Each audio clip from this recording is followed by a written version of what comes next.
A heartfelt welcome to our esteemed guest, Mr. MANOJ CHACKO, Managing Director and CEO of Fly91, along with distinguished members of the dais. Before I invite the members of the dais for today's talk, I would ask everyone to kindly stand for the national anthem.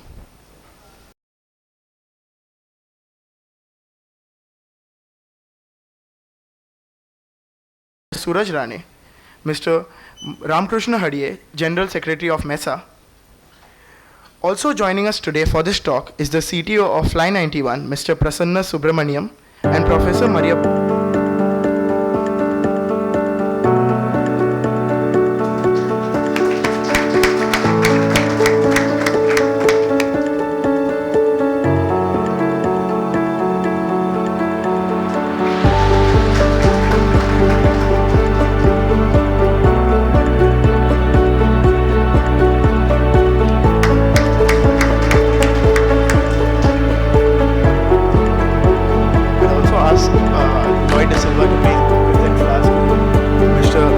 Subramaniam, CTO of Fly91.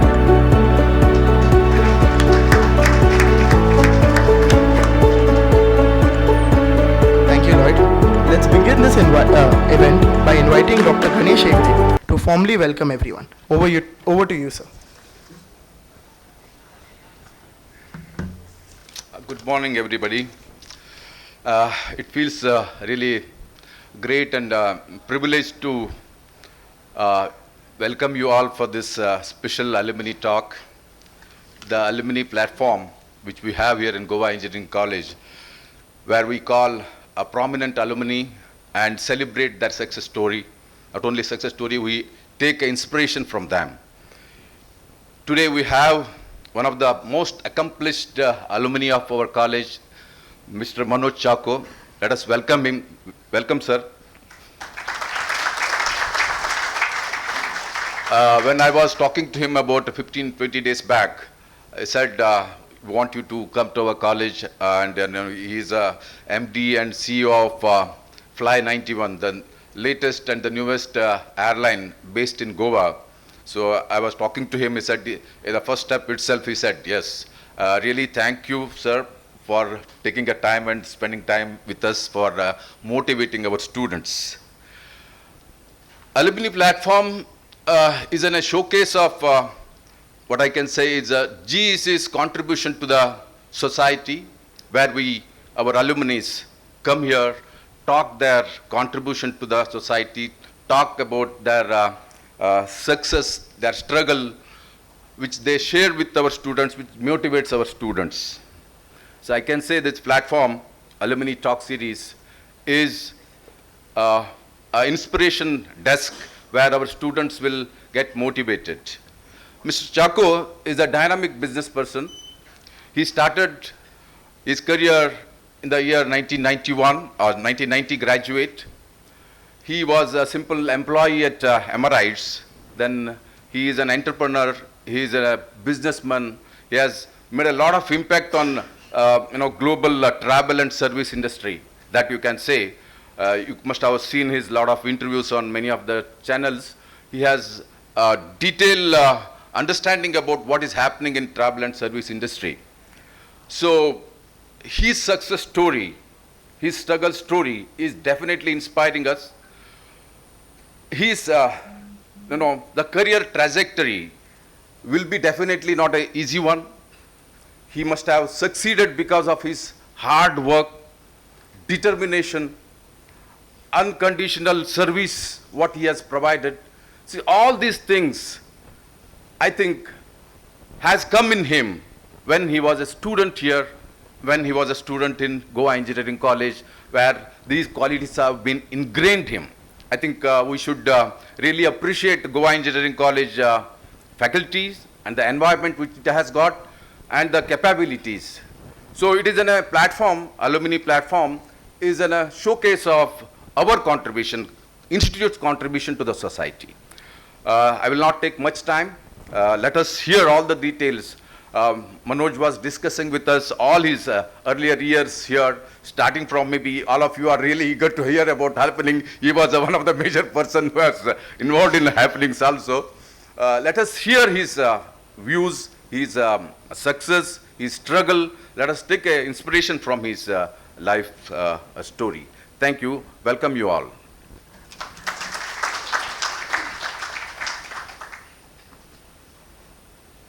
Thank you, sir. I know everyone's waiting for sir to come and speak, but I've done a bit of homework on sir, and I'll like to introduce you today's speaker. So, ladies and gentlemen, it's my distinct honor to introduce our esteemed speaker for today's alumni talk, Mr. MANOJ CHACKO.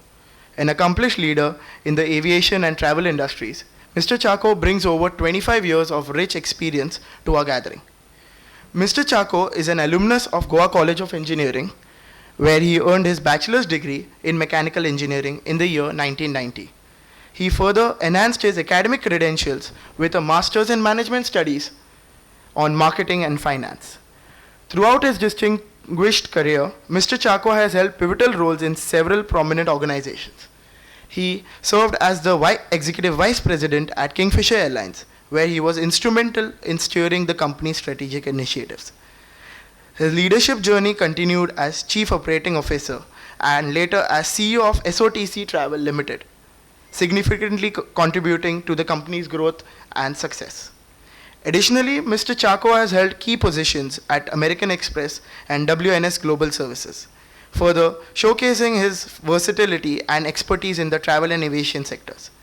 In 2023, Mr. CHACKO embarked on an entrepreneurial venture by founding Fly91, a regional airline based in Goa. As CEO, he has been at the forefront of enhancing air connectivity between smaller towns, aiming to bridge the gap in regional air travel. Under his visionary leadership, Fly91 commenced operations with a fleet of ATR 72-600 aircraft, focusing on short-haul destinations and contributing to the regional aviation landscape in India. Beyond his professional achievements, Mr. CHACKO's roots are deeply embedded in Goa. Born and educated here, he has maintained a strong connection with the state, choosing Goa as the base of his latest venture, Fly91. His commitment to leveraging local potential and contributing to the region's development is truly commendable. Today, we have the privilege of hearing from Mr. CHACKO as he shares insights for his remarkable journey, the challenges and the triumphs of the aviation industry, and his vision for the future of regional air connectivity in India. Please join me in extending a warm welcome to Mr. MANOJ CHACKO.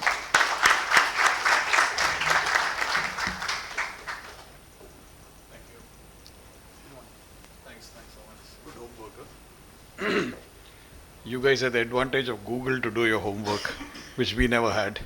Anyway, so good morning, all of you. Distinguished principals, sir, HODs, and all the esteemed teaching faculty, students.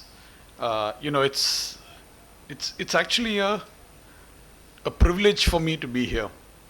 And I was just reminiscing as I was driving in along with Prasanna, who's my CTO, that the first time I came to this campus was actually 38 years back. So I'm batch 1986 to 1990. And the last time I visited the campus was 93 happenings when I represented the Goa University Management Department of Management Studies. After 1993, unfortunately for whatever reason, I've never had the chance of actually visiting the campus. So whenever I passed by, whenever I visited Goa, I would say, oh, my college is there, I want to go up. But, I think just once I kind of drove past. So it's like a lot of memories coming back to me, And, obviously it kind of grounds you to say, this is where you started your life.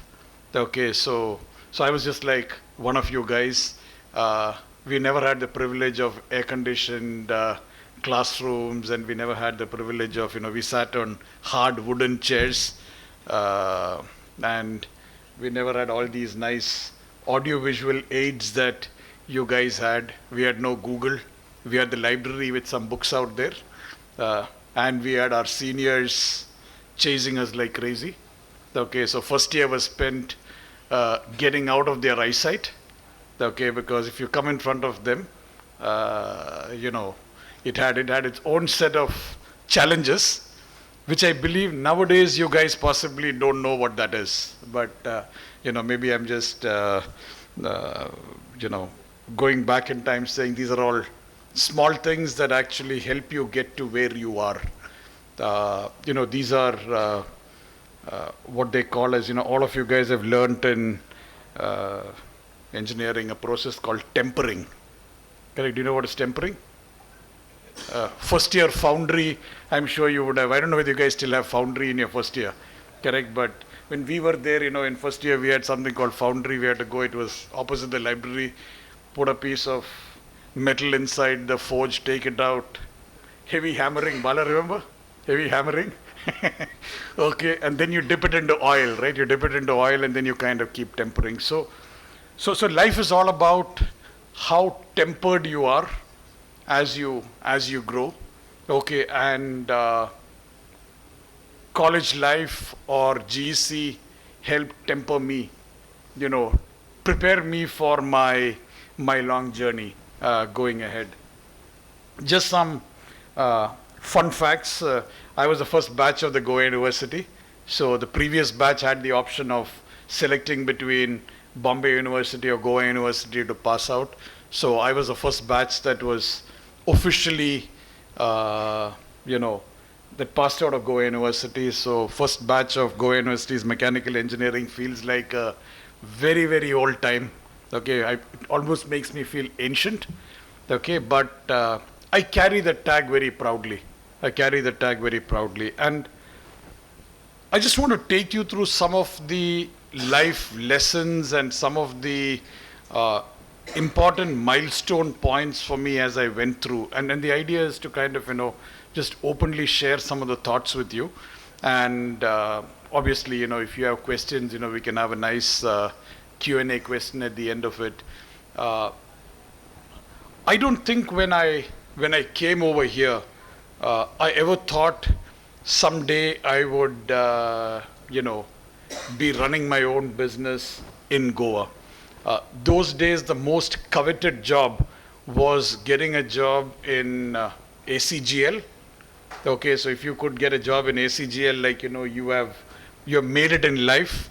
If you can get a job on a ship or an oil rig, you've absolutely arrived in life. Okay, and that's what all that we aspired for.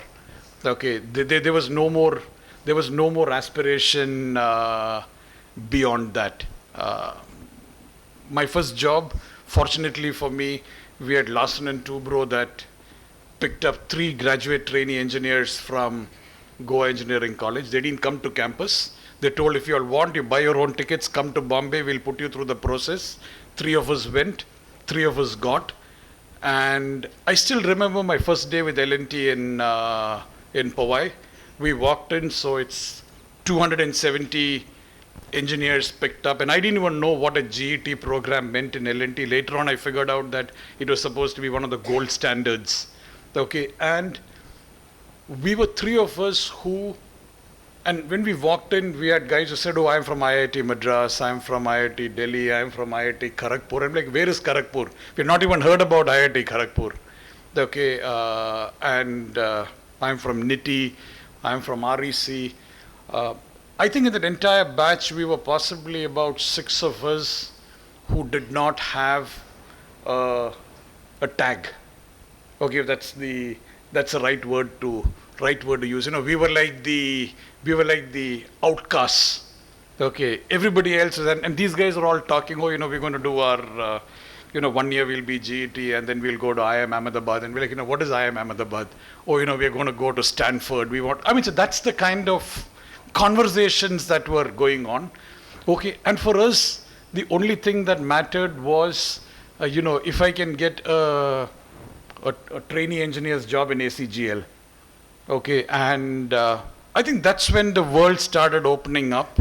And I still remember in my first job at L&T, I had a mentor. I had a senior guy who was actually, I still remember his name, Pankaj Rastogi, IIT Kharagpur, IIM Ahmedabad. Okay, he was my mentor. And he kept telling me, Manoj, you have to go to one of the IIMs, why don't you, And I kept listening to him. And I'm telling you seriously, I kept listening to him. And he said, you must answer your CAT. And I'm like, okay. But what is it that Ahmedabad is going to teach you? Or what is it that Bangalore is going to teach you? He says, no, you must answer, there's competitive exams. You must do this, you must do that. I kept listening, all of that kind of stuff. Time came for entrance exam. I bunked the exam. Okay. And finally I happened to be here. They were having the entrance exam for Goa University. I went, answered, and I joined. And the only reason I came back, guys, and I'll openly, shamelessly admit it, I came back for fish curry rice. Okay, I just couldn't handle, because in L&T they moved me to Chennai.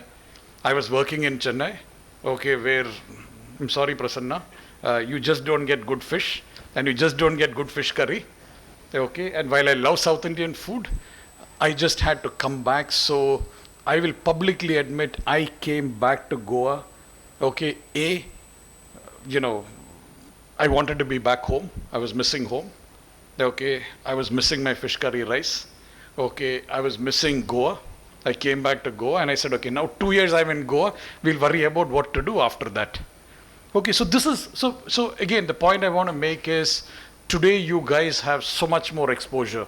Like in my entire time here at Goa Engineering College, I don't think we ever had the wisdom to listen to our seniors. We never had Google, we never had alumni. Of course, we had a lot of distinguished alumni, don't get me wrong. Okay, but the ability for people to come guide, coach was never there. Our world was, campus. Okay, started with the front gate, ended with Zopadi. Okay, so that is, and I believe Zopadi is still there. Yes. Correct, Zopadi is still there. I mean, I can still taste the Maggie that we used to have at Zopadi at 2 in the morning. Okay, or the chai that you have. And that's really what kind of brings you back. That's all your life is all about. After I finished my management, again, I didn't know what to do. Fortunately, I spent time with, hey guys, there are some seats in the front. Come in front. There are seats over here. Come. Enough seats over here. Come.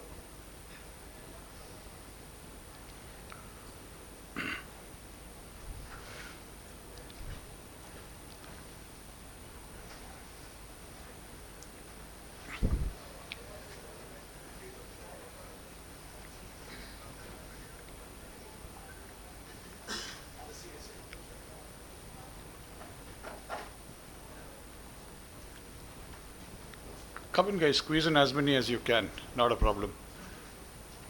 Okay, so it was all about it was almost an aimless path. Okay, you kind of live one day at a time. Okay, and what are the highlights? Again, when you go back in those days, again there are certain. I have very vivid memories of this college, and I'll kind of take you through some of them, and I'll later on explain to you how those are relevant. The first year when we came in, happenings, I believe you guys still have happenings going on. Okay, so those days, first year happenings, seniors came, rounded us up from the FE hostel and said, this is where the ground has to be cleared. Okay, you guys clear the ground. Okay, how do you clear the ground? Just pluck the ground, just pluck the stuff, correct? So we were like 3 days in the hot sun, just cleaning the ground. Okay, just cleaning the ground. We had blisters on our hands. Okay, we had absolute blisters on the hand. But yes, the only thing was that third day we had a rock show, we had Induscreed performing. Okay, Rock Machine, it was called Rock Machine those days. I don't know if you guys know, if any of you guys into music, you will remember that. Uday Benegal and Induscreed, they performed. So all that pain was gone away because, we got to watch Induscreed, Rock Machine those days. Okay, and yes, did we feel good about what we did? I mean, we cribbed, we complained, but what could you do? You could do nothing. Okay, you talk about it, you are in trouble. Okay, but let me tell you, that taught us two things. Okay, one is it taught us that there is nothing called as, you know, you should have dignity of labor. It didn't matter who you were. You could have been the topper, you could have been whatever, correct? That's a job that had to be done. Yes, maybe we were forced by the seniors to do it, but somebody had to do it. Okay, we didn't have the money. Okay, those days I don't think we had any budgets for all these things. So we could not afford to get laborers to do it, whatever, correct? We did it by ourselves. Okay, and yes, we had some of the senior guys also there helping us out, but yeah, they were, okay guys, FE, do it, FE, clean it. Okay, so we did it. But it teaches you dignity of labor. It teaches you that there is no job that is menial. Okay, we were not saying that, we are BE mechanical students, this is not what we are supposed to do. We did it. We had no money. Okay, we had to do it with our own hands. Taught us the concept of frugality. Okay, how do you live within the means that you have? Again, I'm just picking one small example, but there are multiple examples that you go through as you go through, go through your college life. I still remember the focus that, we had some of our professors. I don't know if you still have tough professors. Okay, I was just talking about the foundry shop. Okay, we used to have sir those days. Okay, if you didn't forge it correctly, he would actually grab it out and he would throw it out of the workshop. Okay, so it'll like break a glass and go out. Okay, and you would see so many broken glasses out there. Okay, but again, maybe his method was wrong. But what did it say? It said he would actually make you pull another piece of iron out, do it. Okay, you strive for perfection. We were not, our job was not to become a foundry expert, or our job was not to kind of, work on the lathe machines correctly. But I still remember the people who ran the workshops those days. I mean, unfortunately, I don't remember their names. I don't know, Bala, if you remember who the names are. But I remember we had this sir in the turning class. Okay, he would actually measure it with a micrometer and a vernier caliper. And if it was even slightly off, okay, that part is out. You failed. Go do it again. Go do it again. Correct. And we used to dread being in those classes, but that taught us. And again, these are simple. I don't even think the sir at that point of time even had this intent in his mind. But it taught us one very important lesson, that you should always strive for perfection. I mean, say, Pharmagodi, nobody heard of Pharmagodi those days. Nobody had heard of Goa Engineering College. Okay? But somebody out here was driving us to say that you have to always deliver your best. Okay? And one of the things I constantly keep telling, in fact, you can ask any of my employees in my organization and anybody has worked with me, I always say, and I want you guys to remember this, the biggest enemy of great is good. Okay, the biggest enemy of great is good.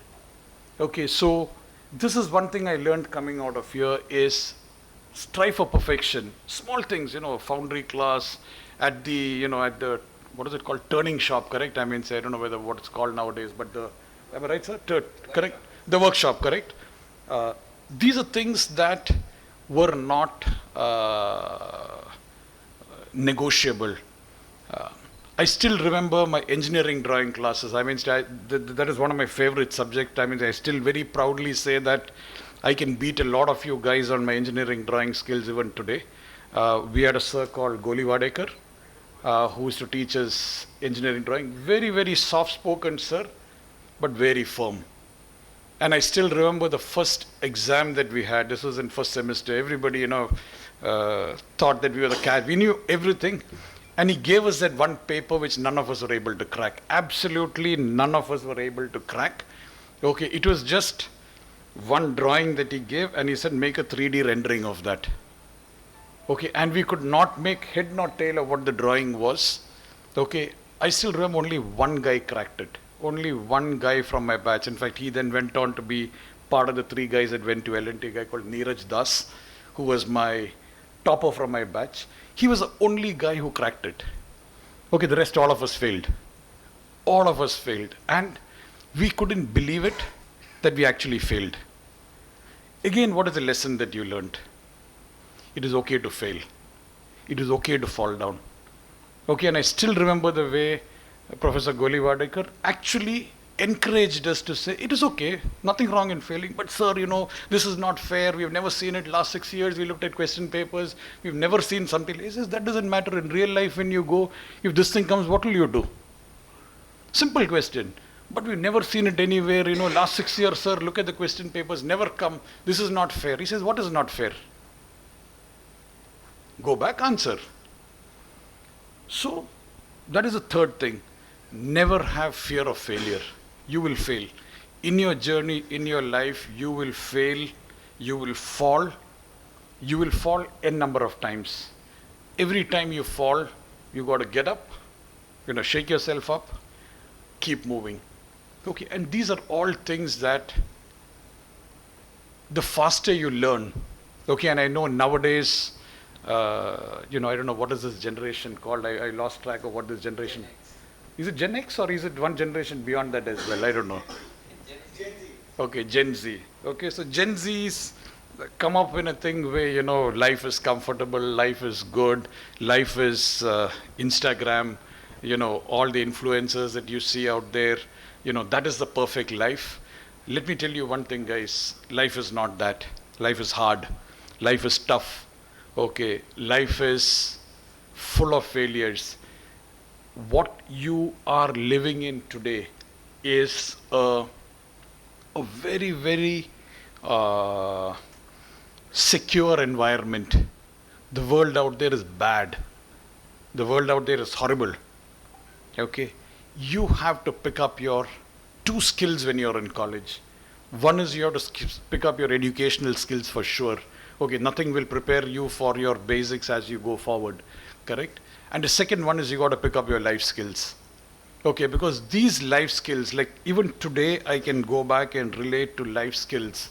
I still remember I told you, cleaning the football ground here with a bunch of my FE batchmates for happenings. Okay, and today I remember it very fondly. Correct, but you have to pick up your life skills. You have to pick up your technical skills from these classrooms. A lot of people ask me, what is a mechanical engineer doing in aviation? Or what is a mechanical engineer doing in business? I mean, they're doing in travel.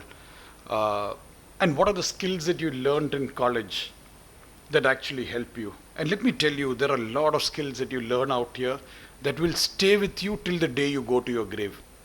Okay, and never underestimate the skills that you learned. What differentiates us from others? I think engineering, a 4 year of engineering, whatever branch you may do, whether it's mechanical, whether it's civil, whether it is electronics, whatever it may be, teaches you how to think logically. I mean, engineering is all about, everything is binary, right? I mean, it says yes, no's, correct? Whichever, anything you take, I mean, at the end of the day, it's all binary. Okay, it's a flow chart. It's a particular way in which you go.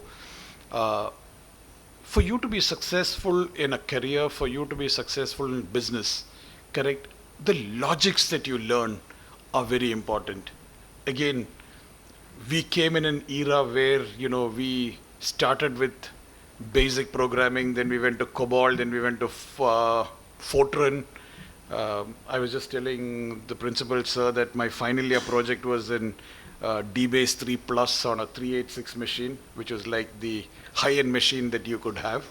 Okay, but it teaches you logical thinking, and I think it's very, very important for you guys to use this opportunity to actually work through all of that stuff. And this segues me into Fly91. Okay, so I worked for about 30 years. He very nicely took you guys through my background, multiple this thing. But Fly91 is a regional airline that we set up in Goa. Again, I came back to Goa exactly 30 years. Very interestingly, I came back to my same village where I was born and brought up. Okay, so again, it's just coincidence. There was no plan to be there, but my office is in Ribandar, Kadamba Plateau. Okay, and I was born in Ribandar, what all of you know as the GYMS building. Used to be the Goa Medical College, and I was born in that building. I'm sure many of your parents would have been born in that building. Okay, so that's where I was born. I came back to my birthland, if you want to call it. But as we started setting up the airline, I think there are a few things I want to talk about, which I want to leave it behind as thoughts for you. Aviation is not an easy industry. Aviation is a very, very tough industry. Okay, and we are all middle class people, possibly lower middle class guys. Okay, who worked all our life. So one of the first things that we did was we raised professional money. Okay, so we raised $25 million. Again, let me tell you, raising money is not easy. Okay, there's a lot of hard work that goes into it, 4 years of hard work, okay, to raise that money. And why did we raise that money? We raised that money to make sure that we can set up a secure business. Okay, so this goes back to, again, what all of us learn in college. Okay, first you got to secure your foundation. I know I'm in the civil engineering department, correct? And many of you guys will go build a lot of structures in your life.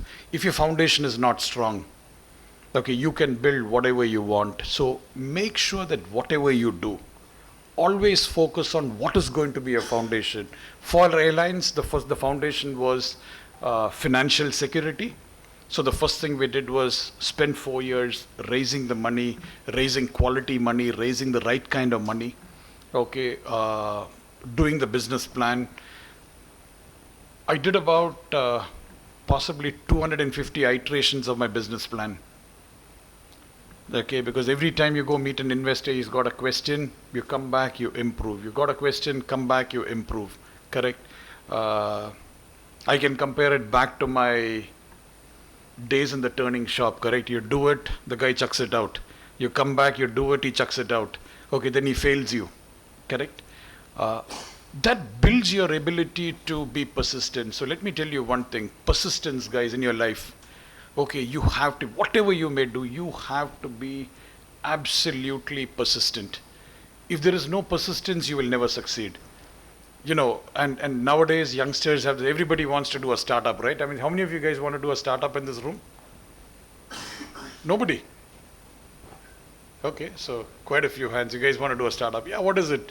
Make a business plan, beat the Excel sheet, show $1 million valuation, correct, and then show in 5 years how I can become a unicorn. I've got a great idea, and that isn't how people need to fund me. Okay, how many of you guys watch Shark Tank? You guys like it? Okay. How many of you guys know what is an iceberg? Iceberg, you know what's an iceberg? Correct? What's an iceberg? The thing that sunk the Titanic, right? That nice little piece of ice you see floating on the water. Correct? What percentage of an iceberg do you see? Actually, it's not even 10.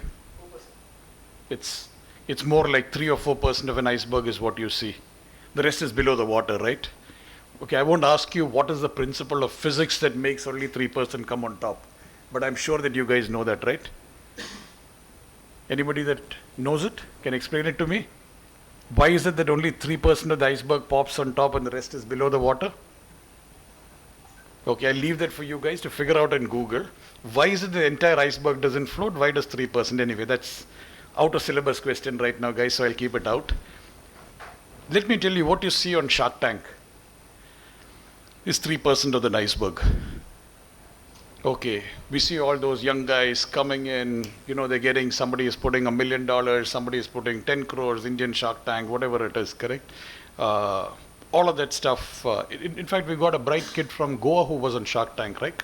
I forget his, yes, the jackfruit, correct. 2 companies, correct? Sorry? Avacao Foods, correct, okay. All you guys will see is the 3% of that 4-minute episode where he walks in, he makes the presentation, and 4 of the sharks out of 5 are willing to write him a check. Correct? None of you all will see the 6 years of hard work, the 100 times that he's met people that have turned him down before he got there. Fly91, 4 years, I went around raising money, 223 formal investor presentations.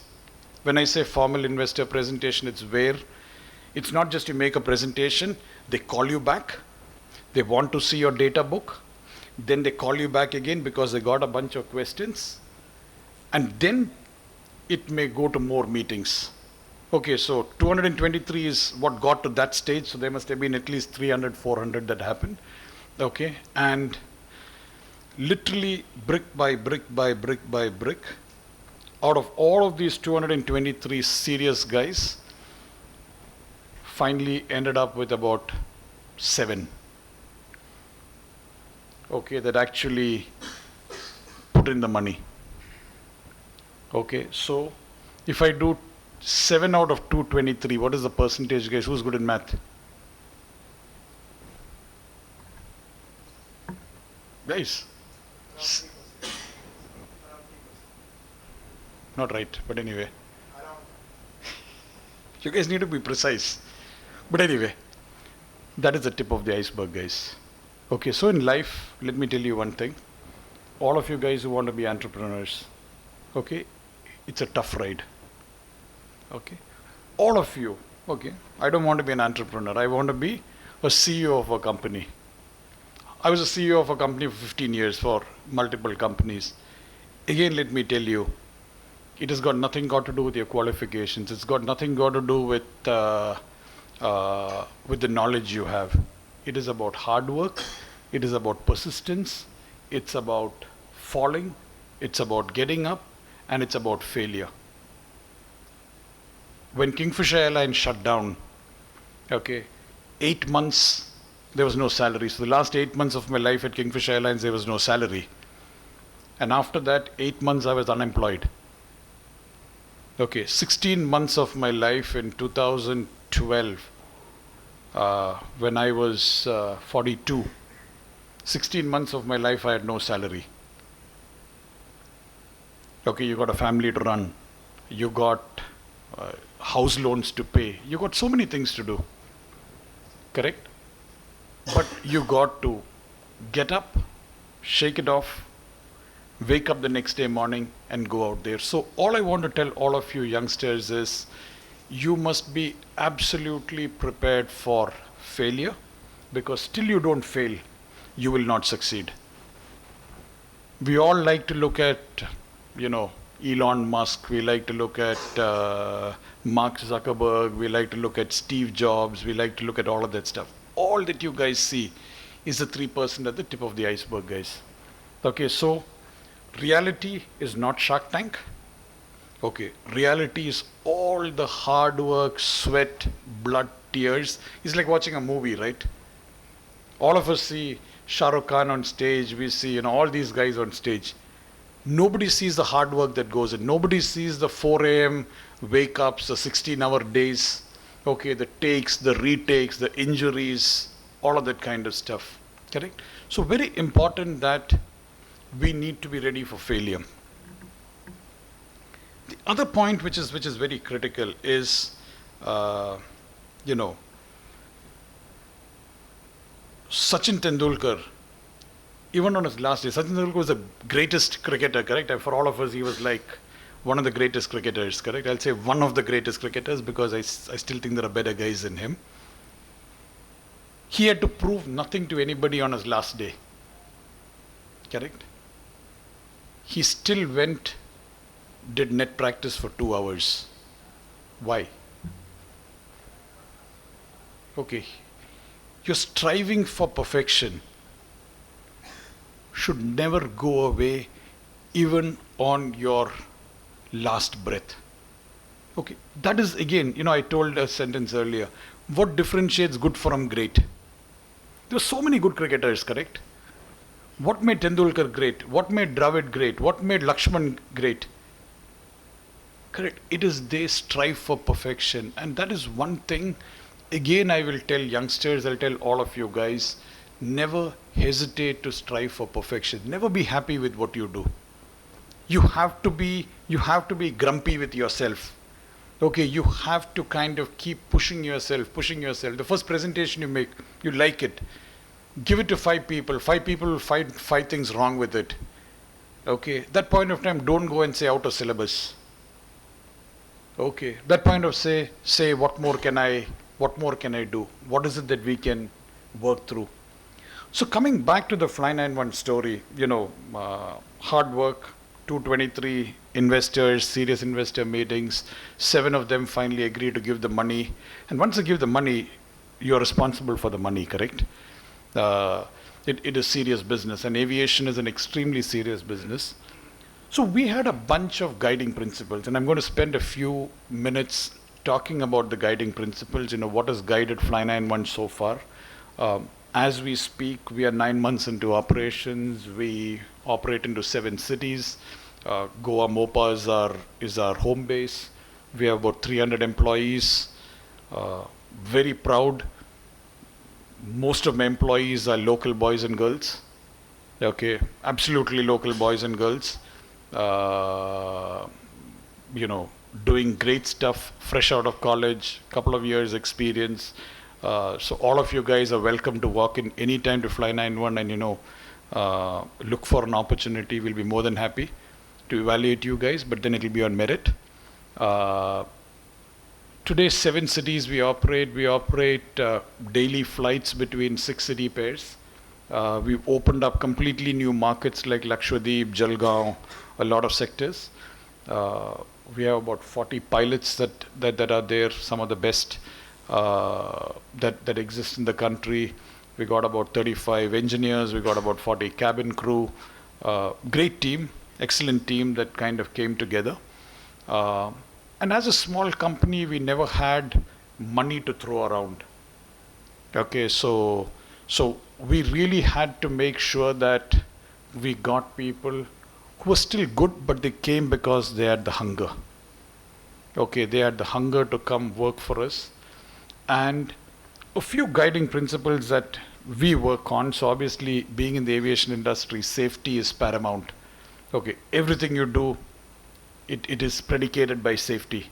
Correct? You can't take safety casually. Okay, so for us, our first guiding principle is safety, very important. The second important principle for us is integrity. Okay, do you guys know what is integrity? Can somebody tell me what is integrity? Students, what is integrity? Have you heard of this word before? No? You guys all look very surprised to hear this word. Can somebody tell me what is integrity?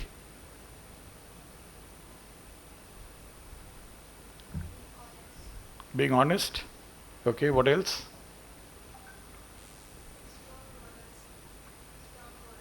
Strong morals. What else? Beyond doubt. Okay. I think they're all elements of integrity. Integrity is doing the right thing when nobody is looking. That's integrity.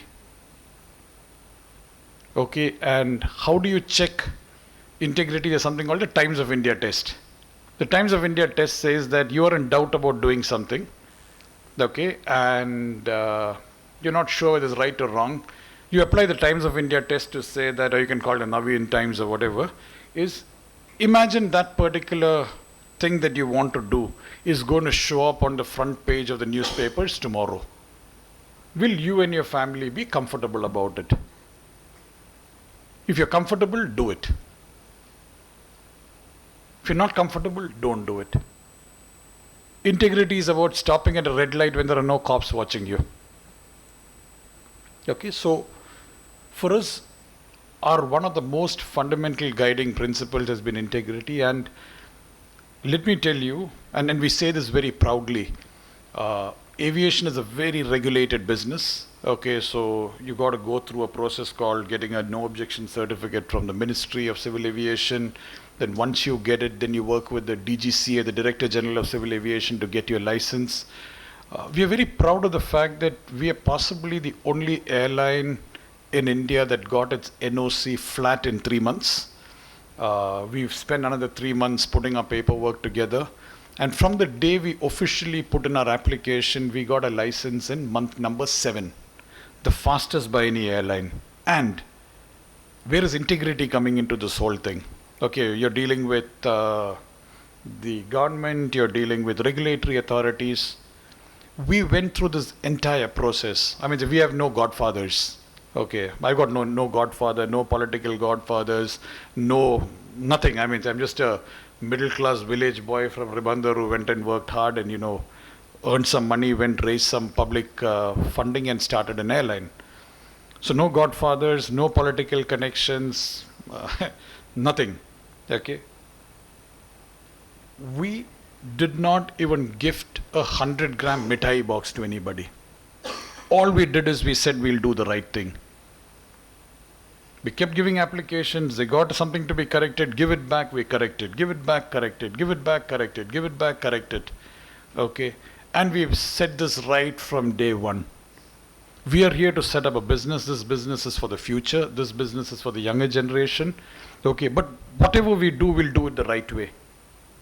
Okay. And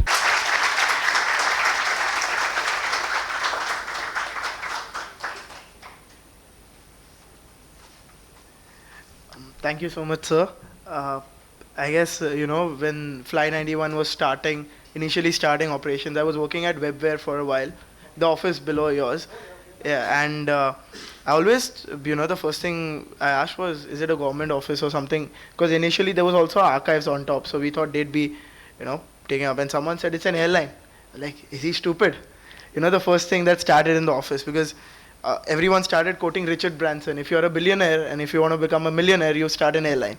So, we never thought, no one actually thought that, it would ever take off, because the same thing with Jet Airways, people thought it'll restart, it didn't happen. So, thank you, sir, for actually, changing our perspective, at least a few of us, and telling us that an airline can also start from a small place like Goa. Because trust me, no one expected it actually to start from Goa at least. So thank you. I think we would also like to do some questions with you, but we've got a mic and I think you can actually try and interact with them also, because why not? Sir? Sure. in fact, before the first question comes, I want to comment on what you said.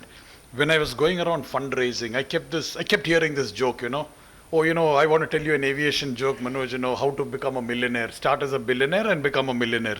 Lose money and become a billionaire. This was like, I've heard it a zillion times. And what was my answer? My answer to them is, any time an aviation professional turned aviation entrepreneur, he delivered a profitable, successful airline, starting with Rakesh Gangwal. How many of you guys know Rakesh Gangwal? None of you know, right? Rakesh Gangwal was the former CEO of US Airways. He was a former CEO of Air France KLM, okay, and alumni of IIT Kharagpur, if I'm not mistaken, okay. And none of you guys have heard it. He was the founder of Indigo Airlines. Okay, he's today the chairman of Southwest Airlines. In 18 years, he left Indigo about 4 years back. Indigo is the third most valuable airline in the world by market cap. Okay, he delivered an absolutely successful airline. You go to the Middle East, Adil Ali delivered an amazing airline called Air Arabia. They delivered 26% EBITDA, 26%, quarter on quarter on quarter on quarter for the last 19 years. Okay, he used to work for British Airways and Gulf Air. There's a gentleman called David Neilman. David Neilman is the guy who set up JetBlue in the US, again an aviation professional turned entrepreneur. He just started a 6th airline called Breeze. He had set up Azul in Brazil, he had JetBlue, a 6th airline. You look at Tony Fernandez, another guy who's got his roots back in Goa. Again an aviation professional turned entrepreneur.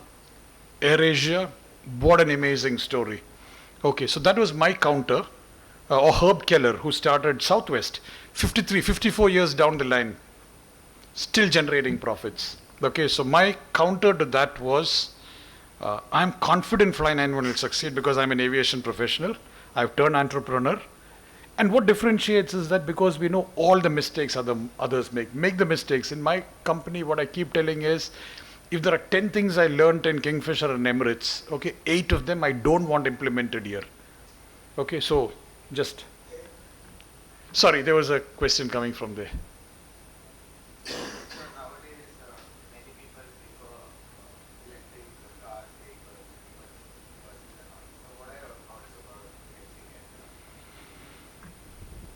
So I think anything sustainable is good. Okay, but I personally have a view on electric. Okay, it's just purely my personal view. I don't think electric actually, the way we do it today, uh, is actually not good for the world. Okay, because you're still burning fossil fuel somewhere. You don't have any guidelines on how your batteries get disposed. We're beginning to see lithium poisoning in a lot of places. Battery technologies are evolving. I am more a fan of other technologies like hydrogen. Okay, if you really ask me, I believe the future is actually hydrogen. Yes, EVs may be visually non-polluting. Yes, if I drive an EV car out here, I'm not polluting the environment here. But for me to have got that EV car, I have no idea how much of pollution I created in different parts of the world to be able to drive it over. That's my personal view. But yes, we have to look at alternate technologies. Good afternoon.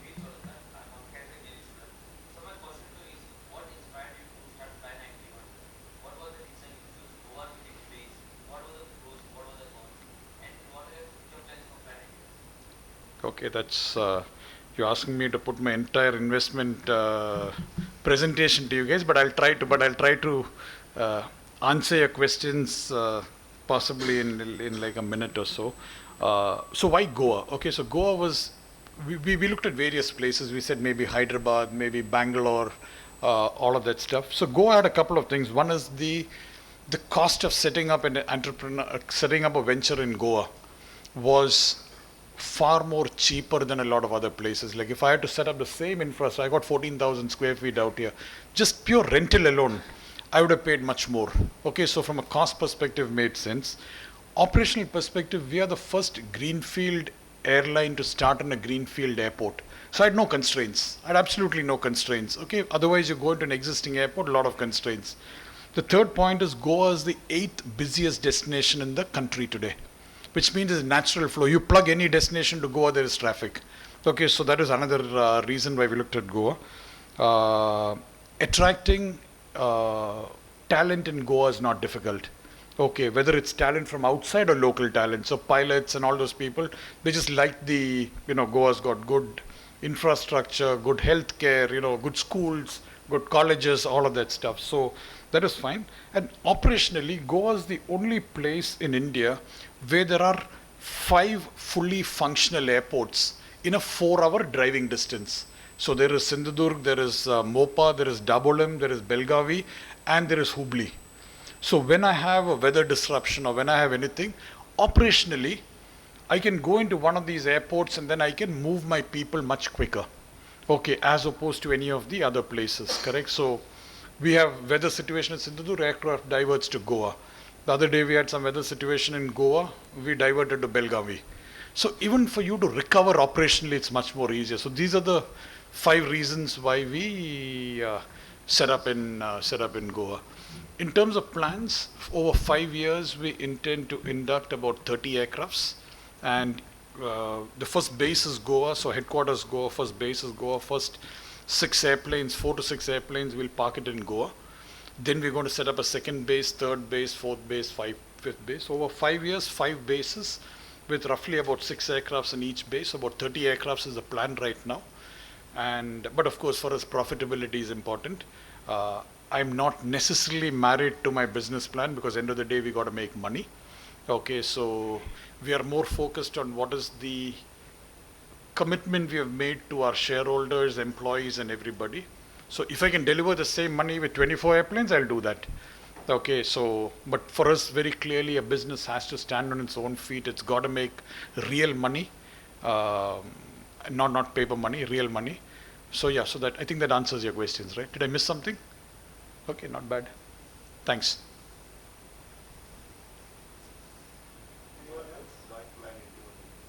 Why Fly91? So 91 is the country code of India.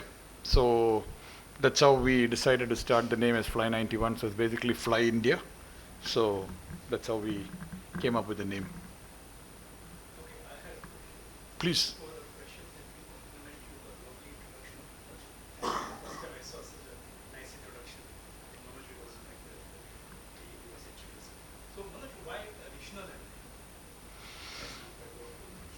Okay. So, okay, let me step back for a second, okay? I'm not an airline. I'm an air transport company. Okay, so first of all, the moment I say I am not an airline, I'm an air transport company, the entire paradigm changes. Okay? India is India is growing like crazy. India today has got 122 functional airports. Okay? Out of 122 functional airports, almost 45 of them are unserved or underserved. When you say underserved, less than 3 flights a day, unserved means 0 flights a day. Okay? There are 50 more airports coming up. All the airlines are focusing on trunk routes. They're all fighting the trunk routes. Goa, Bombay, Bombay, Delhi, Delhi, Bangalore. That's what it is. But the true money in India is actually in the tier 2, tier 3 cities. Okay, and many of these runways can't take the larger aircrafts. So that is also one of the reasons why we came in. So we got a niche space. Nobody's there in this space. Okay, even airlines that are there. So for example, Indigo has got a fleet of ATR aircrafts, but that is more a feeder. Other than an Alliance Air, which is a government airline, there's nobody in this space, and this space is the one that is growing the fastest. So that is the reason why. So we are here to make money. We are here to build a business. Okay, I'm not here to fight with the big boys. I'm not here to say, I got an airline. No. Okay, so in fact, what I again tell my team is that, guys, the complexity of regional airline is same as what VRL Transport has or Sharma Travels has. Correct. And Sharma Travels runs such a beautiful bus operations in Bangalore. I don't even think they possibly may be having not even a handful of graduates working. Correct. But he makes money. Correct. So we are in the air transportation business, providing last mile connectivity. That is where the opportunity lies. Okay. And Indians today have the propensity to spend. I'll give a simple example like Jalgaon, where I fly. I'm the only guy that fly into Jalgaon. I operate daily flights, Goa, Jalgaon, Hyderabad, Jalgaon, Pune, Jalgaon. Jalgaon, the kind of disposable income available in Jalgaon is not funny. Like on my flight, when I do a Jalgaon flight, people are literally, they buy out everything that I carry on board. Okay, in fact, we carry a very nice local Goan brand called Goan Fest. Okay, so it's kokum and, your jambal. What is jambal here? What's that fruit called? Not blueberry, yeah. So we have, all these very exotic Bimbli juice and all of that kind of stuff. And these guys don't get it in a shop. Okay, they actually just literally buy the whole thing because the propensity to spend is so high. I was talking, my office is just above the Mercedes showroom. Or rather, the Mercedes showroom is below my office. Okay, let me put it that way. Okay, they were telling me that the traders and the community in Jalgaon got together and ordered 250 Mercedes Benzes. And when you see my flight come in from Jalgaon, correct? The people that walk out of the aircraft are as well heeled as you would get from any well-to-do city in the country. Okay, so India is growing at a very different rate. Okay, and these cities need connectivity. That is where the true money is in India. Correct? It's not while the money is there in the Bombay and the Delhis and stuff like that, it is really in the Jalgaons, the Sholapurs, the Kolhapurs, the Tuticorins, the Vijayawadas, you go to the Vizags, you go to Rajahmundrys, and that's where the money is. Correct? So we are actually going to places where we can actually connect people at those cities. So that's the reason, and that's the reason why we selected this particular type of aircraft.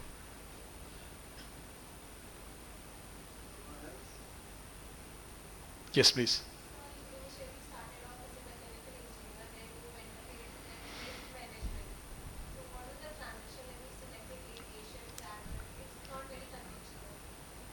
Okay, so I'll give you two answers. Okay, I'll first give you the theoretical answer and then I'll tell you the real story.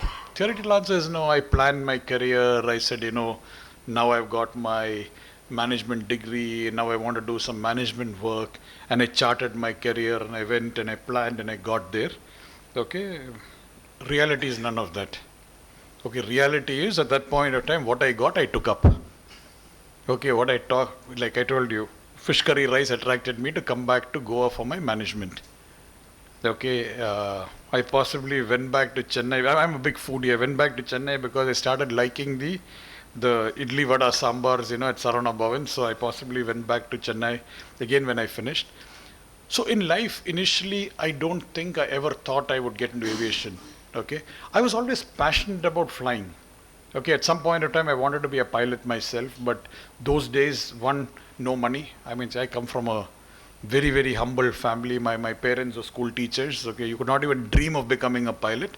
Plus, I used to wear glasses. From those days, with glasses, you could not become a pilot. So I had this thing at the back of my head. So I was always fascinated by airplanes. Even today, I'm fascinated by airplanes. That is my only connection with airlines, if you want to say, from a younger age. But it was not by design. It just happened. It happened, and then once I got in, I liked it. I realized that, after maybe about 7-8 years of working, is then I got into aviation. The moment I got in, I realized that was my calling. But before that, I did engineering, I did HR, I did multiple things. Correct? So again, important that your first job may not be what you like to do. Okay. But you will eventually find your calling. Keep looking for it. Please.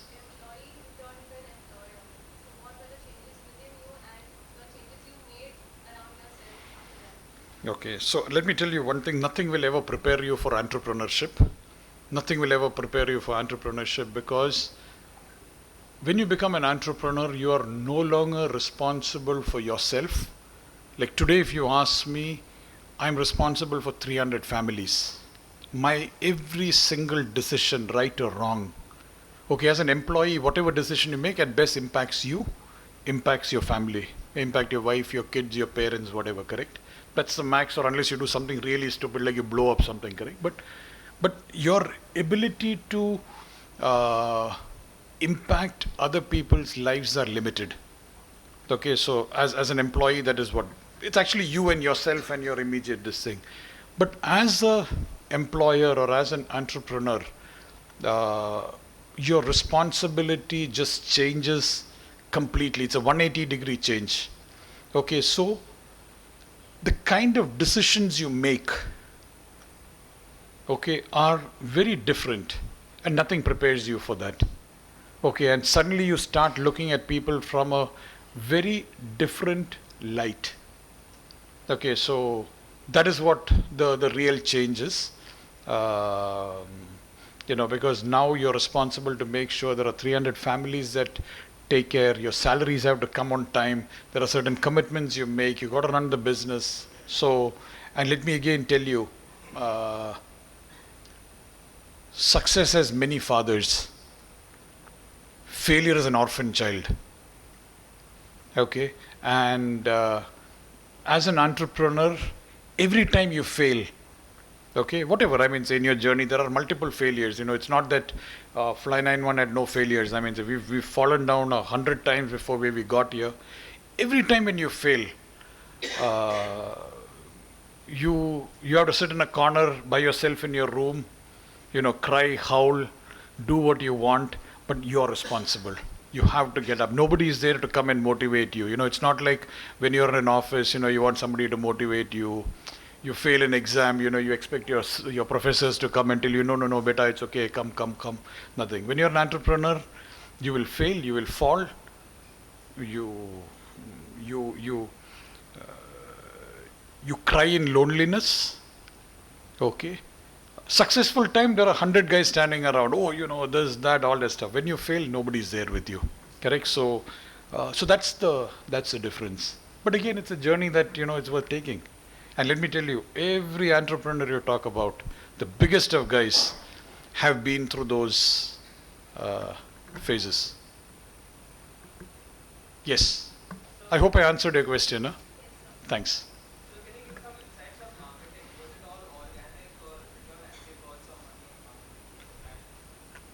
It's a very good question you asked me. I told you one of my principles is frugality. Okay. In this entire 9-10 month journey of ours, okay, and the brand we have built, and I think the brand is a pretty well, decent brand today, okay. By the way, we just got quoted in a Wharton study. Okay, we just got quoted in a Wharton study. I'm yet to see that study, but I just came to know we got quoted. So people are, taking note and stuff like that.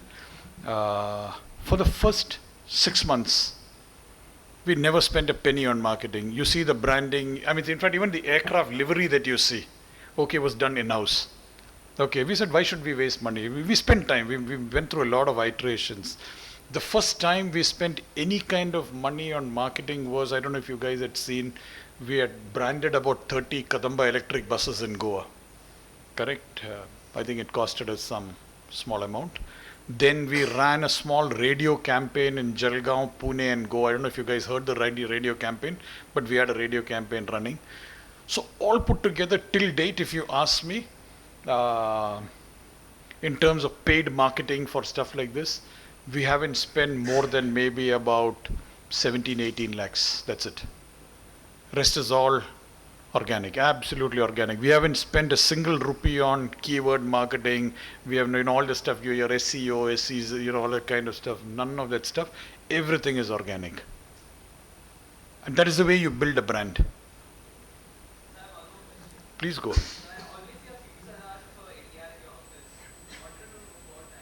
Walk in one day and have a look at it, yeah. So that is an actual aircraft. So let me tell you one thing. It's an actual aircraft. We brought it. It was a scrap aircraft. We cut it up. It's the same aircraft we fly. We brought it in. We have completely refurbished inside. So we do our entire training in there. Okay, so we don't have to actually use an actual aircraft. So we are the only airline that has actually got an actual aircraft. And everybody said, how will you take it up there? We said, TK, we want to take it up. So we actually brought it from Chennai. We cut it up into 6 pieces, brought it on a flatbed trailer, opened out those glasses, took a crane, put it on top, fixed it over there. Took us about 2 months. And again, we very proudly said that entire project cost us, I think, about 15 lakhs, including buying that aircraft. But the amount of money it has saved for us is just not funny. And we're using that now for skill development training. Training boys and girls from local villages, to come. I mean, so today, for example, again, I must tell this, and these are things that make us feel very proud. Our first 2 drivers that joined, we had 2 cars, 2 Wagonars, and we had 2, boys who were driving the cars around. Both of them have graduated to technicians. Okay, the other day I met him, he told me, he's a boy from here, close by only. He said, sir, I used to first change the Wagonar tire, today I changed the aircraft tire. Correct? So that is the way we want to build it up. I mean, I've got today, my latest batch of cabin crew has got a driver's daughter, a vegetable seller's daughter. Okay, you fly for us, you actually fly. Okay, so that is what we talk about giving back. Okay, so that's about the fuselage. Just walk in anytime you guys want, have a look.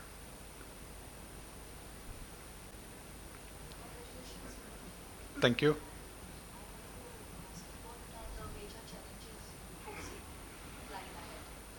Major challenges. There are quite a few. I think every industry has got its own set of challenges. So, for example, in aviation, foreign exchange is a very important part because aircraft parts, everything is denominated in dollars, US dollars. So any impact on the dollar has an impact on our P&L. So we have to constantly keep figuring ways of how to reduce your risk on that. So that is one. Second is, of course, there are some inherent risks, like, tomorrow if a pandemic comes, if the demand drops, something goes wrong. So those are things that are the regular inherent risks. But otherwise, it's like any other business. There are inherent risks. You need to constantly be evaluating what the risks are. You got to constantly be having risk mitigation strategies. Okay, and you have to be, your talent pool is important, so you have to retain your talent pool. Okay, there's always competitors wanting to grab trained talent. Okay, so retaining your people become important, especially your licensed people, so licensed engineers, licensed pilots, licensed cabin crew, because the cycle time it takes to generate one is fairly long and fairly expensive. And then you should make sure that they stay with you and while you will have bonds and all of that kind of stuff, tomorrow when a new startup airline comes, they will just pick up and go. Or tomorrow your competitor could be somebody sitting in the Middle East who started an airline throwing money, correct? So those are some of the challenges that we have. But yeah, you got to build your own risk mitigation strategies. Yeah. Okay. Sure.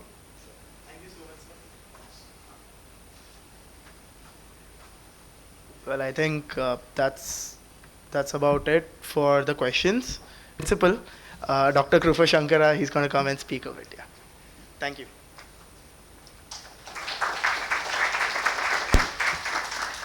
I think he misread the last sentence. It is like the vote of thanks.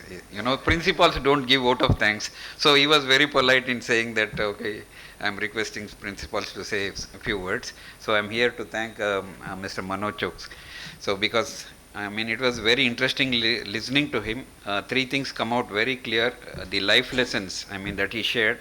I should thank him, all of us should thank him in a great way, because he has very clearly, step by step, told you guys what needs to be done. What was not taught in the class was taught here. That was the best part. We teach a lot of thermodynamics, we teach a lot of machine design, we teach a lot of heat transfer and maybe industrial engineering. But he said all those things are very important, but added to that is this. So when you go out in the outside world, life lessons are very, very important. Please give due importance to life lessons. So as you are engaging yourself in various activities and you encounter failures, because one of the things as principal I see is when you fail, you come crying to my room or going to HOD's rooms and trying to say, sir, kuch to karo, kuch to karo. As he said, failures are part of life. So the earlier in life you undergo this failure and hardships and all that, it is the best thing. This is the best training ground for you guys, not just for your academic excellence, but also for your life lessons. And that he has made it absolutely clear. I hope you got the message. Wonderful time, 1 hour that we spent with him. So I thank him actually for having delivered a wonderful lecture, and we have such a great alumni. And he has also made Goa proud with Fly91. I hope to see many of you join Fly91. And only one question that I had for him was, India, we always get our aircraft serviced in Singapore or Malaysia and other places. We still don't have a big aircraft maintenance and service hub. So we would want him to perhaps some other day talk to us on the technology aspects of how these aircrafts are maintained and how do we move forward in this country, because that's a big business opportunity. I'm sure many people may be working on it, but we are ignorant about it. The second thing that I'd like to share is last year there was a kind of a question from the Secretary Education, when is GEC going to start aeronautical engineering? I said, sir, give me some time. I'll have to discuss with a few people, because it's not so easy to start aeronautical engineering, because 3 years before that we had started VLSI engineering. So when we have to start a new engineering program, you need good faculty. So I've requested time with the secretary, saying that I need time to try to pick up and put a proposal together, but they are very keen that we do something in the field of aeronautical engineering. And let's see how things go, and with the guidance of Manoj sir, maybe we could do something here. Thank you all for having been here, and this is the vote of thanks on behalf of our friend.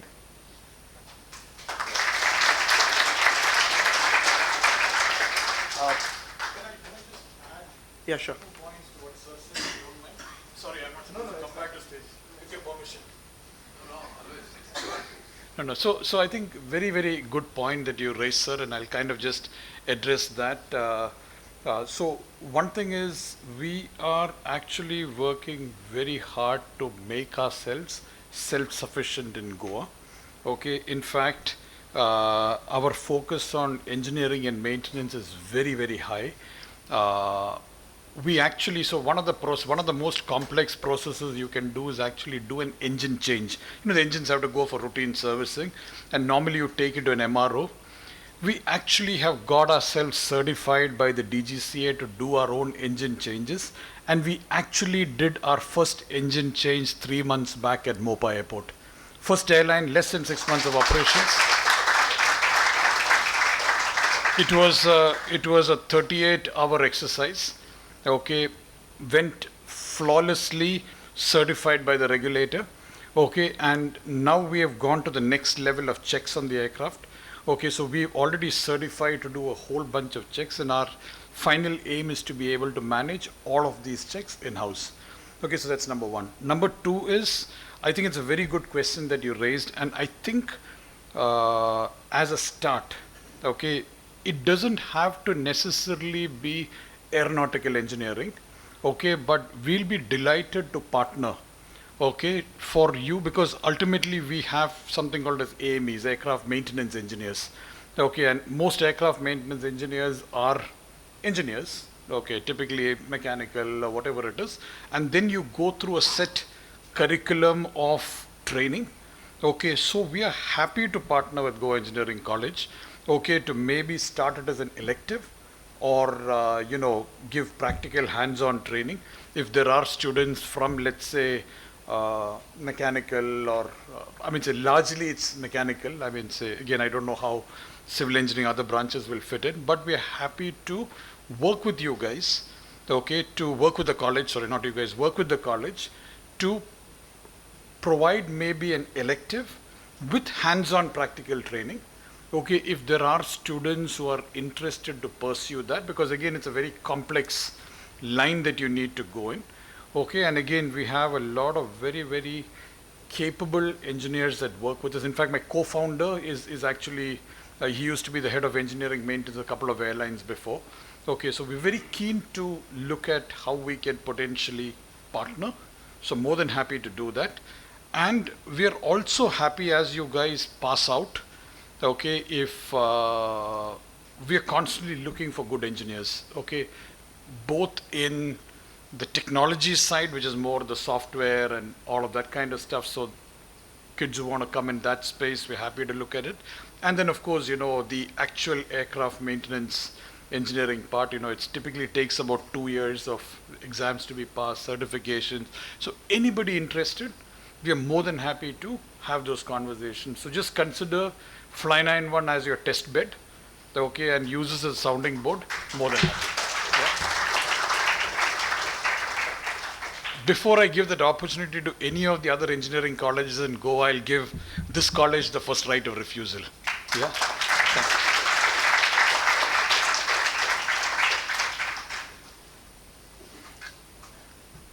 Well, before we have any more deals flying around, let's try to end this meet. I know everyone's hungry.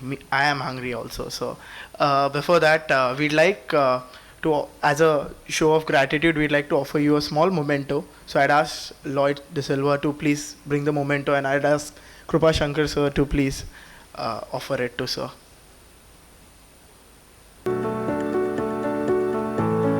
I'd also ask Dr. Ganesh Hegde sir to please join us.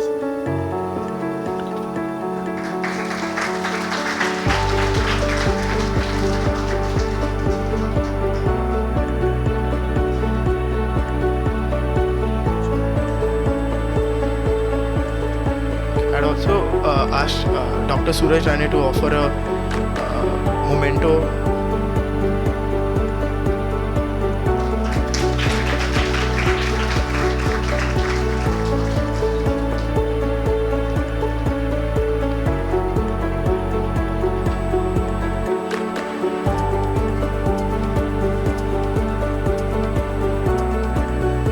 Well, with this, I think we'll conclude this talk.